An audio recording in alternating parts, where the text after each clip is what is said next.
Just because I love you, it don't mean I trust you. Everybody not to be trusted. Everybody around me thugging. Everybody around me drugging. Everybody around me hustling. Everybody know not to bring no new riggin' around me that say I be bugging. Got racks in the go-yard luggage.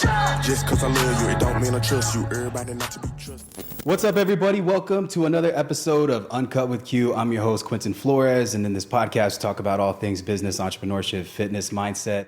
And guys, today I'm just so excited, man. If this is your first time tuning in, all we ask for is that you share this podcast with someone else.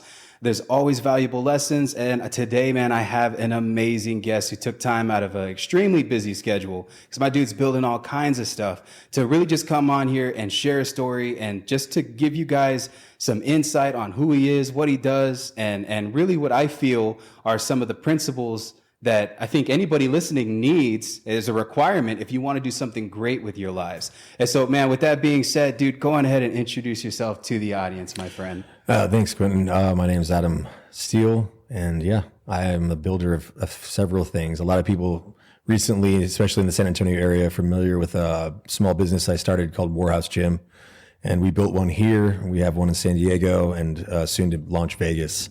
Dude. So that'd probably be the most that people would recognize. It's honestly crazy, bro. You know, one of the things that it's so cool to have you, man. Really appreciate you being here. No worries. As I've gone into the establishment myself, I could just tell that there's so many different elements to it. Like if I pay attention to things, I'm looking at the lighting, I'm looking at the weights, everything's branded. I don't think anybody leaves that place not knowing where they're at, you know? And I think that when I look in there, there's also custom machines, right? And so like you have another business where you make gym equipment, or what is that? Or you're just like, this is a cool way to hit the muscle, so I'm just gonna build it. Or like, what was that? Yeah, just a kind of a funny story. A lifetime ago after the military, I got a degree in physiology, and then it was during the housing crisis, 2008 to 10, and then pretty much walked out of the school and wiped my ass with my degree because it was pointless. I wasn't looking to be a gym teacher. At that point, like there wasn't like an online space for like trainers and stuff like that, but it was pre-Instagram. And so went back to school, got into trades because that's where, you know, work and money was to actually establish yourself. And then kind of got a second degree. I went back in for physics, ended up becoming a fusion engineer, and so I'm an overeducated welder. And then fast forward COVID, San Diego was pretty rough. You know, that's where I'm from and I live. And so with that, California took the gyms away from us. So I made as a joke, I had a huge 11,000 square foot manufacturing shop with my welding business, just an overeducated welder, I guess, by trade, being a fusion engineer and things like that. And so it made sense when I wanted to just build a gym for myself. That's kind of how the whole thing started. I made like a joke, like I'll just build one. And I took like 2,000 square feet, like hardly the size, a little bigger than a garage almost, and started doing that. And then it was just, you know, invention through necessity. It just kind of all fell to place that, I know about physiology and I've always been in fitness and like bodybuilding space, things like that. You know, enthusiast that, if I could understand the mechanics of how to construct, design, and engineer things, and I also know how the human body works, it makes sense that I'd save myself money just building equipment. And so I have another, a manufacturing shop in San Diego, as well as a welding business and design and things like that. That is insane, man. Yeah, that's just so the passion for fitness has always been there. This was just somewhat of a crazy idea that you ran with, and boom, it just kind of blew up. Just like I said, invention through necessity. It just made sense at the time, and then I just started getting good at it. Yeah, so I gotta ask, the war Adam, machines. Yeah. Have you war machines? That's Love what they're that, called, dude. So I mean, I own a business called Jarvis, which is an Iron Man play, but War Machine, I'm thinking like Marvel, right? Sure. I mean, I'm a nerd, bro, at heart. So yeah, when I think of like all of these things, have you always had an entrepreneurship mindset since the beginning? Like before you even got into school and got your degree and all of the things that you currently are an expert in? Yeah, I'd say I was probably cursed with it. Yeah. Did you come with like from a family of entrepreneurs, or how did that work? Something like that, yeah. You can Google this if you want. I'd recommend, if anyone cares, Google my first and last name. And then my father's name was Don Gary Young. A lot of people know him by Gary Young. He passed in 2018. He was the founder and creator of a large multi-level marketing multinational company called Young Living Essential Oils. So I came up on one side of the coin in that when he started in 1996. And then building it into a multinational Fortune 500. And then parents split at 9. So on the other side, I saw my mom striking out on her own after they separated, living, in trailers and on the other side of the tracks. And so I spent a huge part of my life in that dichotomy of, both sides of having a father that's coming up super large in business, scaling, growing, seeing all that, working within the business. I was fortunate enough to travel the world as a child with them and doing all that, a lot of infrastructure, and then, the good and the bad that all comes with it. And then, going home during the school years, and my mom, a struggling mother doing the best she could. But my father, is your classic, he built his empire on the backs of others and was very dishonest. I'm pretty sure he died with like 3 federal indictments. Wow. Yeah, you can actually verify that, yeah. Most people would say... A little bit of an entrepreneur background. Oh, man. What you see, like most people, what I've seen is that when something traumatic like that happens, and I wouldn't say that it was trauma. I think like guys obviously we're built to overcome. But some people see a circumstance like that and they would say, man, like, why didn't Adam go and start doing a bunch of drugs? How come Adam didn't resent his dad? How come Adam took after his mom? I feel like you get both. You get the struggle and then you get to see what success looks like, but you also saw what it shouldn't look like too. So I guess my question for you, boss, is how did that influence everything for you? And what was the decision maker here where you were like, obviously, I have a father too, and he's I'll tell you what, my dad was no saint. Okay. And so when I grew up, I didn't grow up having a role model, but I had somebody they didn't want to be like. So I'm kind of wondering how that pertains to your journey. There's a lot of power in that.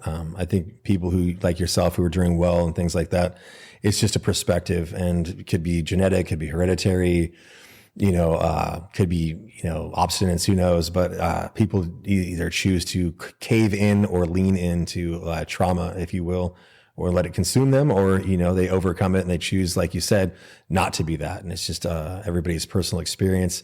For myself, that's what it was. I saw how my dad did things the wrong way to get rich. And then I also saw how my mother struggled.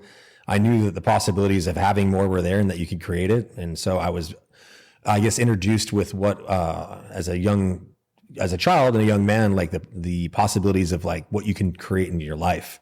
And, seeing someone go from, practically being homeless to, multi-billion international company. And then, my mom she was I hate to say it, a good example for me. Both my parents were something of where there's a lot of abuse growing up, things like that. It was, not to take too much time getting into it, but they were both examples of 2 different type of people that I did not want to be like. I see. And so that, led me to I ran away. I left home at 14, arguing with my mother. My parents would pit my sister and I against each parent when we would visit, because we do summers and school years and every other major holiday. And then it would just be nightmare back and forth to the point where I was over it and I left at 14. My dad invited me down to Utah where they were based, that company, where he started there to finish high school. Before I even finished, I joined the military to get away, just because of the levels of physical and mental abuse and all the things that were happening. And that was it. And then fast forward to, getting out into the workforce. Dad always treated me like, an employee, not like a son, or there was no benefit.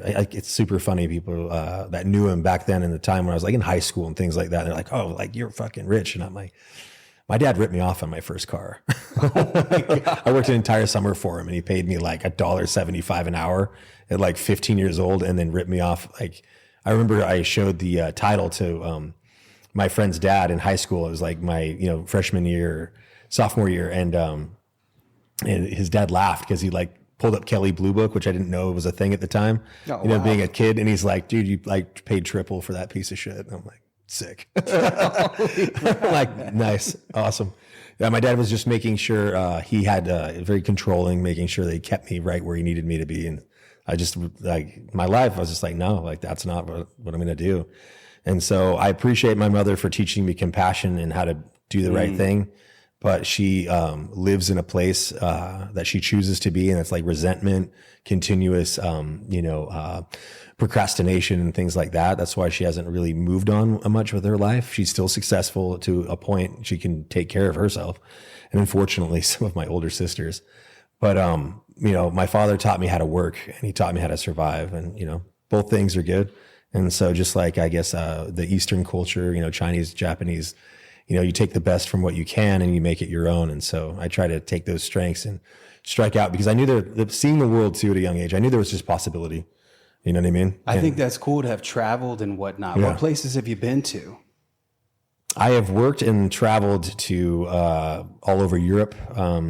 Switzerland, France, Greece, Italy, Turkey, Western Russia, Germany, was just in Iceland. Let's see. England, Ireland. I've worked in Belgium. Dang. Gosh, what else? And then Morocco, Egypt, Jordan, Israel, obviously Afghanistan, Iran, Iraq, Yemen, India, Sri Lanka. I've worked in China. I've worked at Mongolia. I've been to Tibet. Let's see, the Australia, Gold Coast, doing when I was with the Department of Energy. Man, all right. So, dude, you've been around the world practically. Yeah. And you know, when I think of shit. that, I'm just like, man, okay, see, that just gives you such a big perspective on what's out there and what's possible. It helps, yeah. Has the road to entrepreneurship, given the fact that you've traveled so much and been in so many different places, has it been a lonely road for you? The real truth of entrepreneurship is it is a lonely road. Like, you know, you have your cheering squad. Rarely it's family. It's not until you start making it that it becomes family all of a sudden, you know, and then, people come and go in the seasons of your life. Like, you know, I'm not dating the same female when I started that I'm dating now. You know, I was fortunate to find, you know, my partner, Mel, who I have now. And, you know, she came in when I was, you know, kind of breaking out, but still like, you know, just barely making it, if you will, because I just started another business. Quick segue. I've had some of the neat things that people approach me for mentorship. I have a lot of gyms, a lot of gym businesses that I help with, a lot of product businesses that I consult on. I'm the CEO on like 3 other companies. I have 17 LLCs. I'm in 11 different NIC industries, things like that. The gyms are like one of my smaller generators, but that's the most public community business. And so it's what more people know me for. I completely understand, man. Like, I know I'm just meeting you, but I have a business in a third world country in the Philippines. Nice. It's a virtual staffing company. Cool. We have a little over 700 employees. I own 2 buildings there, and I've never even been there. And That's I have cool. so much going on in this random business of mine, which is my highest income generator. But I mean, I still am so involved with your gym, like not in a sense with you as a partner or anything, but course. when I go, I know almost everybody that I see there. Yeah, it's a community. And it's just such a beautiful thing that you've really established that. And a place where, if I'm gonna be real, you know, Adam, of all the places that you could have built warehouse gym location to, you know, because obviously Cali is a monster. It's its own place. I'm sure there are plenty of gyms out there, right? San Antonio doesn't got what you brought to the table, if I'm being real. There are people that are trying, but I don't see them doing it the way that you're doing it, and it's inspiring. So when you chose to start this business, and I know you have a lot of other things going on, would you say that this is the one that you're most passionate about? Yeah, I'm leaning hard into the gym businesses now. That's why I'm going to be hopefully 30, 60 days. I think we're on schedule. I'll have to look to close on 2.4 acres near downtown, the Strip in Las Vegas, 46,000 feet. We should be able to start production there in July. And then we're looking at actually 2 purchase here in San Antonio, and then Prosper, Texas, Nashville, Tennessee, Tampa or Miami, I forget. We have to look still. And then a few others. But I came to San Antonio because I was brought here on a contract. Like I was a general contractor also for 5 years in California with my businesses and things like that, where welding turned into more projects and then getting my license and things like that to operate. And then I was building custom craft homes with like very integral features and things like that. Won a design award from an architectural magazine. That was pretty cool. That was in 2020. And then, and so with that, I was asked to come out and do a bar and restaurant build out here, for a company from San Diego. Brought me out here. It was a contract job. So I was like, cool, we'll check it out. Did that. And while I was here, you know, for like say a month at a time, I was like, the gym's here. That's just not it. No. And they're like there was nothing in the central of downtown, like 20 minutes or 40 minutes in any direction. So I was like, okay, well, we're killing it. I'm already here. I'm like, property's super cheap per square foot. As you know, it's decent. And then my model thrives in the most saturated market in the most competitive area, in the most expensive real estate in the country. Yeah. And if I can do it well and have a 74% profit margin, let's see what we can do in Texas. And so wanted to kind of test myself, and it seemed like a good idea. So that's when I started. San Antonio is not known for gyms, man. I know that. You go to places here, it's like Houston and Dallas, they thrive. Yeah, destination gyms. Yeah. Alpha Land, which is a very popular one. Got Alpha Land, you got Legion, you got Freedom Gym, you got Roman Empire. Let's see, Tomball. Shout out to Pat at Real Leader. Check him out. And then you got Dallas. You have Destination Dallas and Allen, and then you have the Absolute Recomp chain. Popping up. They're trying to do their thing, and then a couple good ones up there. I know Lift ATX in Austin. Got that really fun. Good people. Check them out. The Factory Gym in Buda. Really like them. I like that facility. So they're good people. I noticed when I walk into the gym, and again, still, congratulations on everything that you've done so far, given the cards that you were dealt. Right. Insane, man. And I'm sure that there's so much more to dive into. But when I walk into the gym, right, and I'm thinking about the aesthetic of everything, do you plan on doing competitions, or are there people in your gym that compete competitively? Yeah, we actually register and sponsor several. We have some of the world's top power lifters going, Zach Myers is going to, he just won the Rumble belt in Ireland, and we're sending him again for it's considered the Triple Crown of what they call franchise powerlifters, which are the strongest people on the planet. And he's going to be competing for that in, I believe it's August 2nd. So we're sending him to Ireland. We have several national level competitive bodybuilders, Olympic level competitive bodybuilders, male and female, both in San Diego and here. And so we take care of our members on that level and things like that. We just don't, we platform them on the YouTube. So if you go to our YouTube channel, please like and subscribe.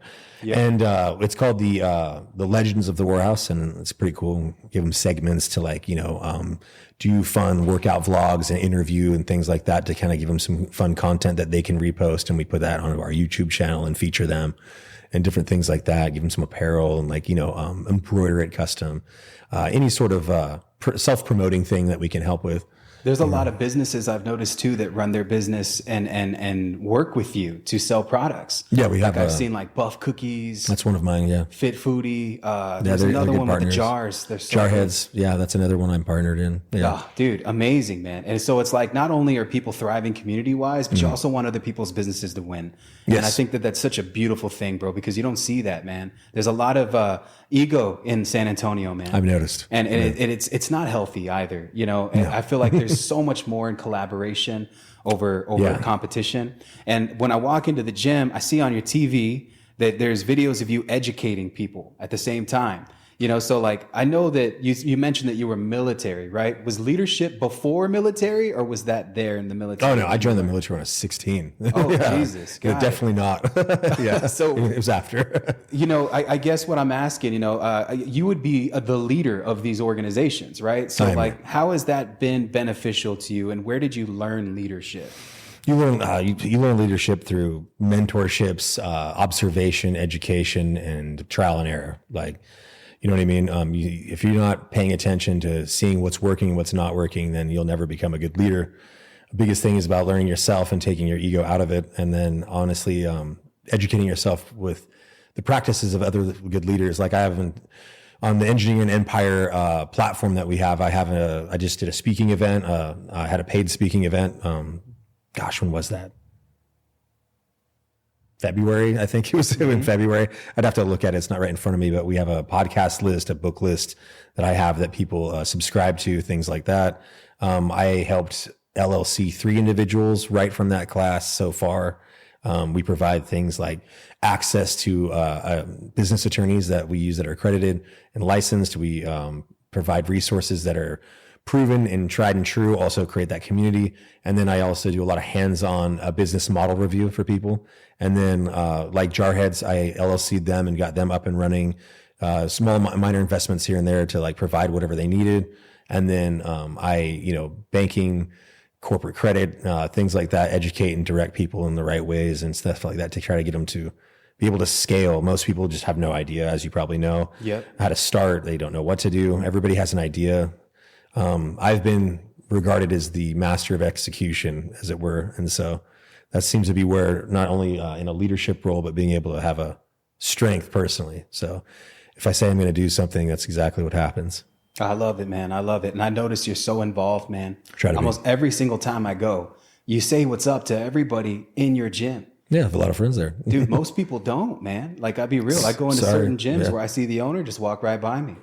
Or the owner isn't fit or even prioritize fitness. That's another one. They just kind of have a business, which you don't need to be fit to start a gym. I get that. But, it's like having a product and not wearing it. To me, it's like if you own a gym, not that you have to look like it. Obviously, age is always going to be a factor. People get old, they lose muscle mass, things like that, right? But when I look at you, man, I could tell that you're in the gym, and I could tell that you've been working out probably your whole life. Yeah, it's been probably not right now. I had major abdominal reconstructive surgery like 5 days ago.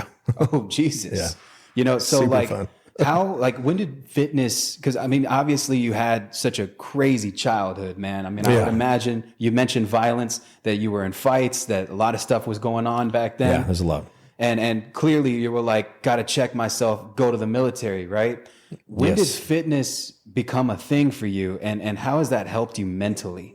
Since as long as I can remember, since I was able to lift weights. I think it was my uncle and brother-in-law, Mike and John, that got me into the first gym when I was 9 or 10 years old. They took me to this small town where my mom's family lived, and it was right after my parents separated. They thought it'd be good for me. And so yeah, I was probably 9 and would go there, and I got super obsessed with it, watched Pumping Iron, the full, the classics and things like that, being introduced to the whole bodybuilding community that way, and immediately fell in love with it. I was born and grew up. I was like a late bloomer, I guess. I hit puberty, but I didn't growth spurt until 17 when I was in the military. I joined it I'm 5'11" now. I was 5'7" or 5'8". I think I was 5'8", and I only weighed 137 pounds.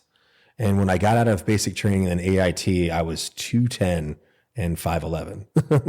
A year or two later, because I did split option reservist is how I started before right before 9/11, and so that's when you can go during high school in the Army and the reservist. You go during the summer for basic training, back to high school, back to AIT, and then you can go full time if you choose to, and things like that.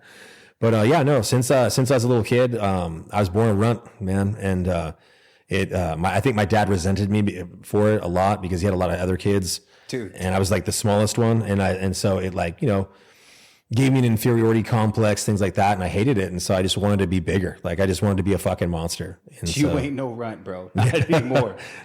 Seriously. I'm trying. Crazy. I mean, feel like it's been a couple of weeks since we've been able to actually lift again. But yeah, I walk around. I try to be a leanish-ish. 230, 240. Yeah. I mean, I think it's healthy, man. And I just think that for me, when I started getting into fitness, I just wanted to be stronger. I didn't want to lose weight, and gradually started to lose weight as I got stronger. Yeah, of course. But I felt like it really helped me out with cultivating the mindset that was necessary, because in my head, when hard times happen, not just when things go wrong, but I mean real hard times, right? I felt like the gym gave me the grit and the mental fortitude that was required to carry me through those things. Right. And I feel like you learn that so early. I'm barely learning it in my 30s, man, which is crazy. Because when I turned 30 is when I got myself into the gym. And I'm 35 now, and I've barely been in it for 5 years. I never really lifted weights before in my life, man. Yeah. And so now, being able to go in and not just lift weights to ease my mind,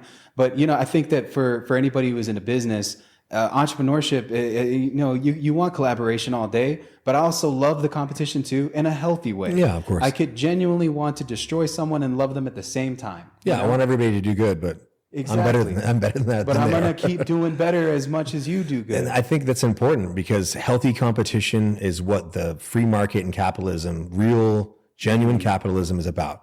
Capitalism, the free market, is about driving innovation and creating those opportunities, creating new technologies. And none of that works in, say, a communistic society, because what's happening is if everybody's getting a fair share, there's no motivation to create. Yep. I was just having a conversation with somebody, and I'm like, you need 3 things if you want to be successful. You need to be intelligent, you need to be hardworking, and you need to be creative. I'm like, if you want to be a successful entrepreneur, not just a business owner of a mom and pop shop, and that's what you do for the rest of your life, or you have your one small company or whatever, but if you're a dynamic individual and you're trying to create opportunities for other people, trying to create community, you have to have those 3 things, and they're extremely important. And if you can harness those, you're doing well. You can scale. You can scale, and you can, I consider myself fairly fortunate that I believe I've created an environment in my own life and like my universe, if you will, that I'm able to do just those things. So, yeah.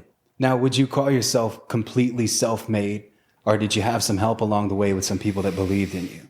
No, I've bootstrapped literally everything from the ground up. I've never taken a loan. I've never had, that's a thing. And so because of like the family situation, I never had money. My dad like ripped me off. And when I joined the Army at 16, I left home. So essentially emancipated myself. And then my father passed, and I hadn't seen him since I had not seen my father since I was 17 years old when I got back.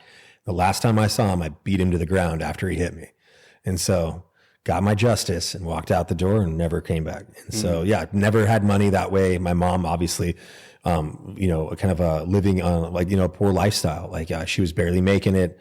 And so it wasn't something to where I had, don't get me wrong. I, been down and out before on this journey. I've done a lot of things in my life, and my mom has helped me. Good example, 2015, I was in a heavy industrial accident when I was climbing, and I had my chest cavity crushed. 4 days later, I developed a fatal pericardium. And if you go on my Instagram to the right, you can scroll, and in that reel, you see a massive amount of like surgical things in my hospital dock before my back. I had pulmonary embolism, and I died because my heart was crushed. Apparently, you can develop a fusion in your heart, essentially like when you get hit in the head, like say in a car wreck and things like that, and you have brain swelling, and they need to relieve the pressure so you don't get brain damage, correct? Apparently the same thing can happen to your heart. I didn't know that. And so I thought I had like pneumonia or something. Coughed, fell over dead because my heart just was getting like closed like a vice from the fluid around it. And so, that was a unique experience. I was DOA for like 6.5 minutes. I was very fortunate that they found it like immediately in the ER. I was like on one of those electronic defibrillators. When the ambulance got to me, they got to me very quickly. I was very lucky. And so, with that, I've had to start my life over. Like company I was working for at the time as a contractor, didn't have workers' comp. And so I was pretty much fucked. Like Jesus. I woke up in the hospital, was there for 7 days. I walked out the door, even with crime victims assistance with the county. I walked out the door with about $185,000 in debt across 11 accounts, which included the 2 different anesthesiologists, like 3 or 4 different imaging departments, the surgical department, the ER department, the ambulance department. Like it just went on, like just an injury that I didn't have like the correct insurance for as a younger person in 2015, ruined my life, essentially, like financially ruined. Yeah. And so I had to figure out how to navigate that, how to recover from it. And, my mom there's been times when, I like counting change in my sofa in my little apartment in San Diego. And I'm like, shit, I don't have even enough money to buy a bean burrito, and wow. She's, Western Union me like $100, And then I was in between because like I had heart surgery. It's pretty gnarly. It took me a minute to get back on my feet. I was very quick, but it was a good 6 weeks before I could even like walk to and from the bathroom without like losing my breath and things like that. Cause I had scar tissue in my heart. And so just, that. And so I've had a unique, experiences in my life. Summing that up, that is one of probably 4 or 5 major events throughout my life since getting out of the military and being a child that I've had to like completely rebuild my entire life. I had major back surgery in 17 and again in 22. I was hit by a drunk driver in 2012 and put me in the hospital. That was the first time they pronounced me dead. Yeah.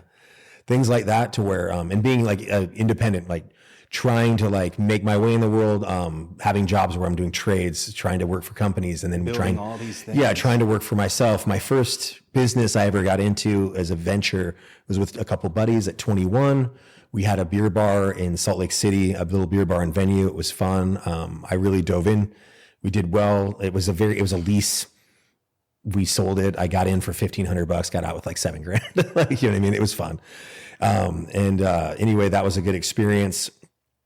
That way also taught me a lot about, dealing with partners and stuff like that. But like, starting from scratch and working my way up through a company, because I was always hardworking. As an entrepreneur mindset, like I said in the beginning, a curse, the big thing is that working for somebody never worked for me, because I would be like, okay, well, I want to make more. So I'll work harder than anyone. I'll learn whatever it is, whatever skill, whatever, become a licensed arborist, to become, one of the most elite welders on the Western United States, with like, I own like 178 different cross cert cards, with my business and things like that. And yeah. So I've welded for SpaceX, the Department of Energy. I've been all over the world. I've used to do, pipe welding for high pressure combustion chambers, high pressure steam exchange, things like that. So I have parts in space. And all that. And so it was just chasing, that money, to try to like see, okay, I saw my dad did this, I can do this, but then like how? Do it better. Yeah. How could I do it honest? How could I make it real? Like I got this tattoos a long time ago. It says dirty hands, clean money. Reminds me not to be a piece of shit. Like, you know what I mean? Amen. Yeah. Just because, I believe if you have the skills and you work hard enough, you can do something like what, I am doing, and, you, to where you're able to provide opportunity and create good jobs and a good environment without being a piece of shit. Man, dude, I feel like you have these moments in your life, and they all kind of like we can look at them like these are bad things that are happening to us. Yeah. Or we could say, man, something's setting us up for something greater. Yeah. Because I think anything that ever pulls you back is really just to launch you forward in a direction well, you may never even have saw for yourself. Of course. You know what I'm saying? Absolutely. And so like when you talk about dying and stuff and all of that, I recently went through something like that. 2 years ago, I had a heart attack, and they had to stop my heart and restart it. I was pumping my body full of gear. I was depressed. I was anxious. My businesses were upside down.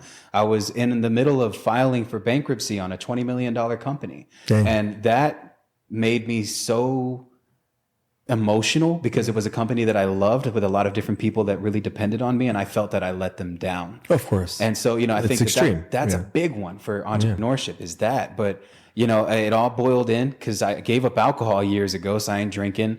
I don't do any crazy substances that I used to do to numb the pain. Right. All I had was the gym.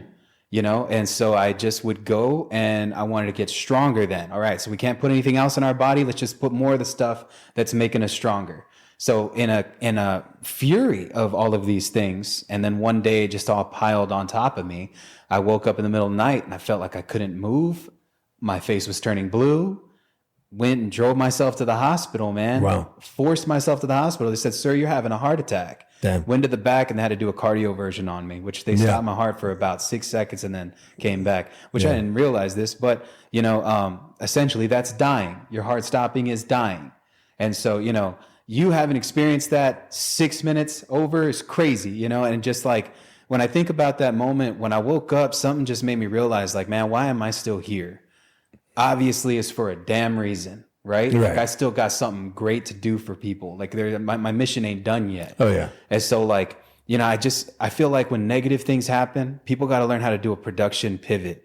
You don't just sit in the negativity. You use the negativity as fuel to drive you to where you want to go faster. Yeah. Because when I hear your story and I'm thinking about all of the things that have happened to you, man, it's just like, damn, how is Adam still standing, bro? You know what I mean? Like, talk about a bad motherfucker, bro. I'm just saying. I've been through that.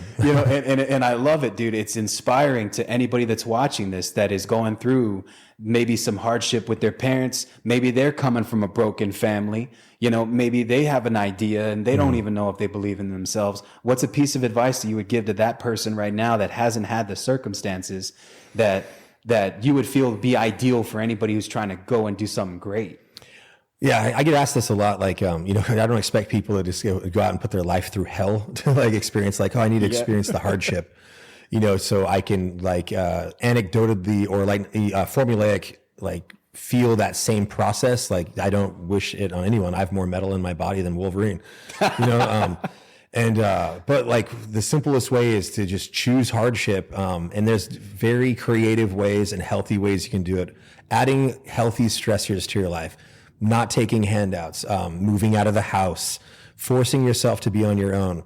The time and true classic quote, like, rock bottom taught me lessons in life that nothing ever will. You know what I mean? Mm-hmm. And that's real. Like a good example, I have older sisters and they all depend on my mom and they all lean in, they're self-destructive and kind of live in that collapsed state and very, narcissistic and pessimistic and things like that. Kind of like a victim mentality. Yeah, the victim mentality of where you're stuck. And it's because they always know they'll be taken care of.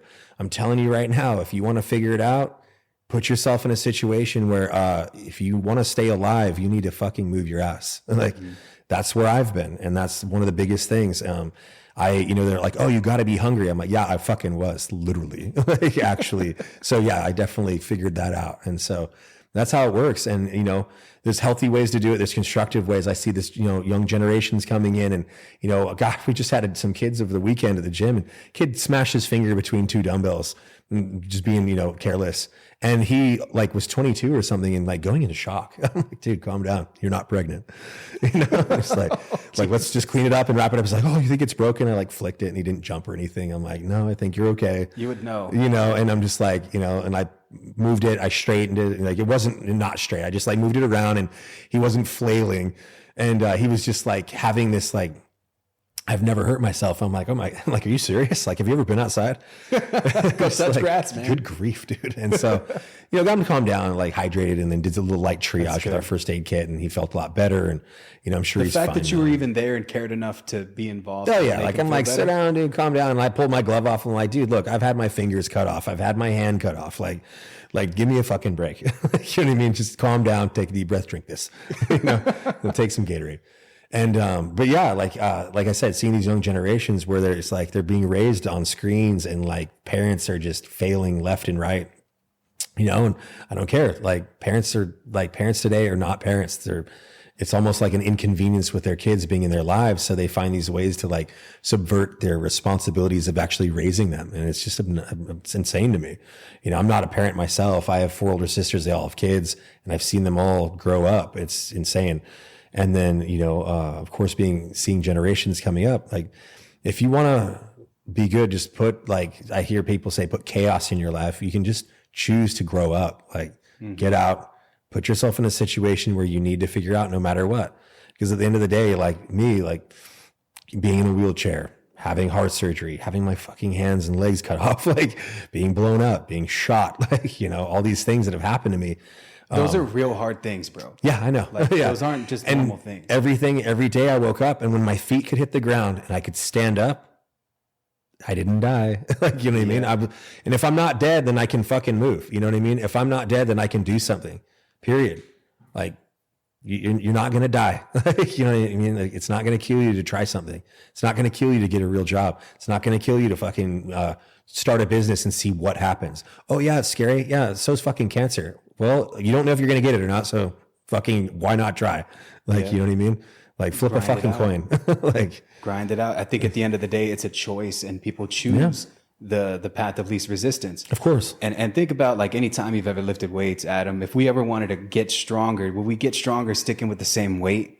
Oh, Never. Yeah. Force failure. Yeah. We have to. Progressive overload. Where growth is in the failure. I remember I was watching Tom Platz and he was making some guy literally squat until he couldn't anymore. Yeah. Yeah. Right? And he was just like, congratulations, you've reached the most important place to be. Yeah. Is that failure? Yeah. Because it's in that moment when you find out who you really are.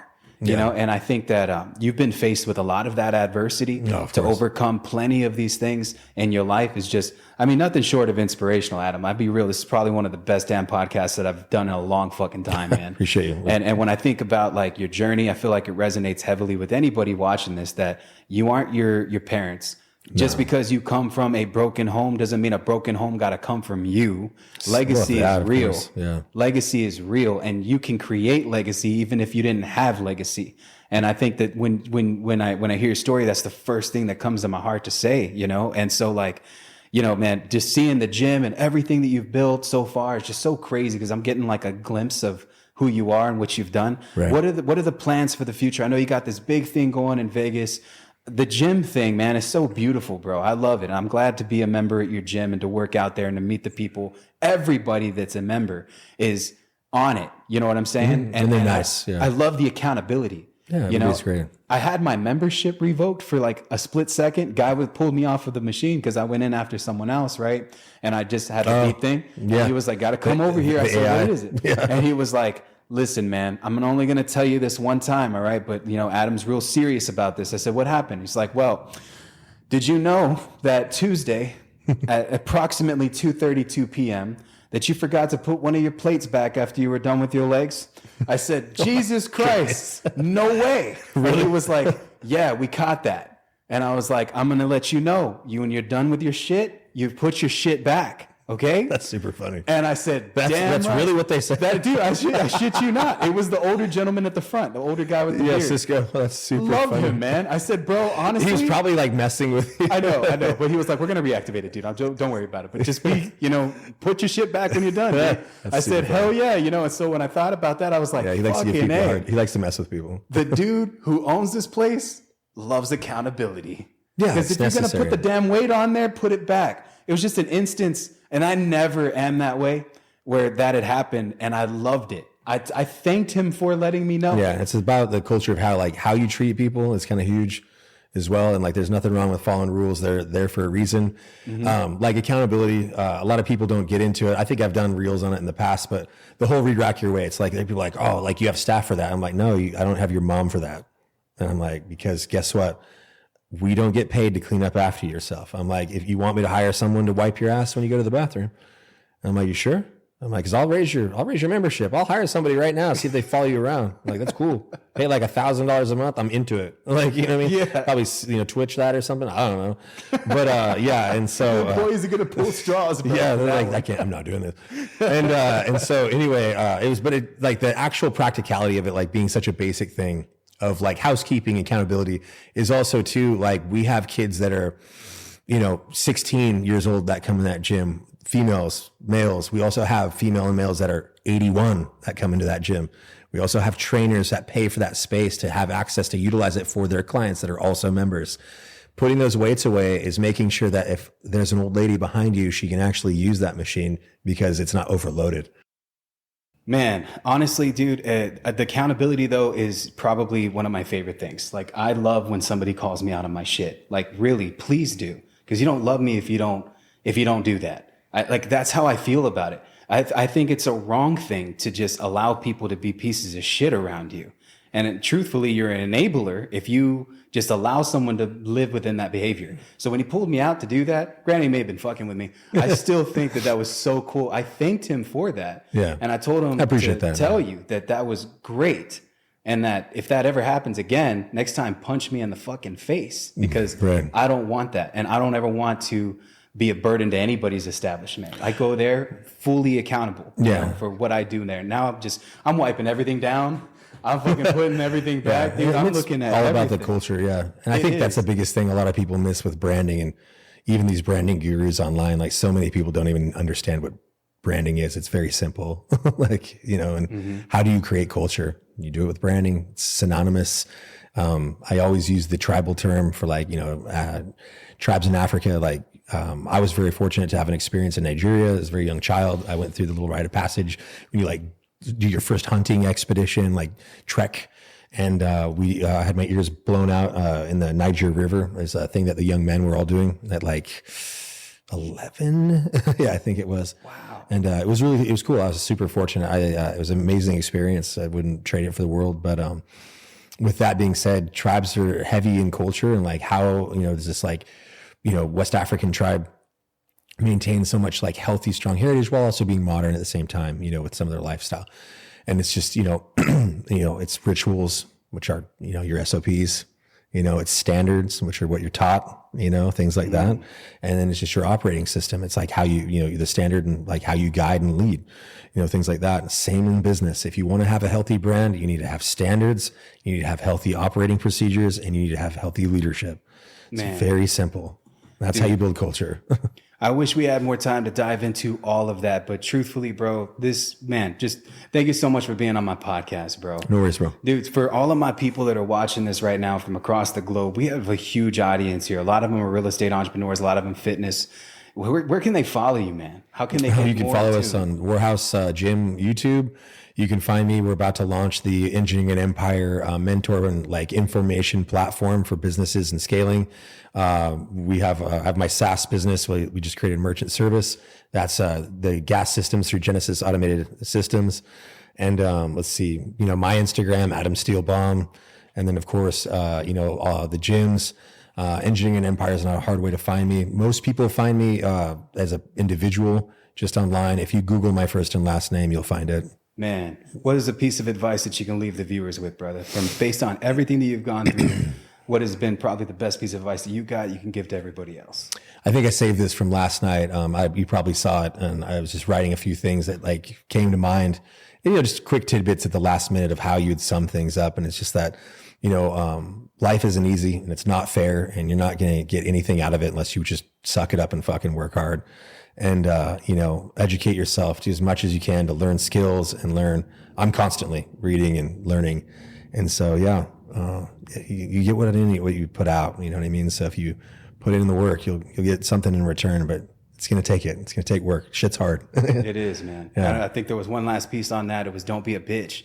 That part. That's a very important part. I'd say that part is. And then, I think the second one was, by how I conduct myself. I am very proud at my age. I'm almost 40 and I can sleep at night just fine because I have not hurt anyone. I don't take from anyone. I don't take advantage of anyone. I do not owe anyone money. Like, you know what I mean?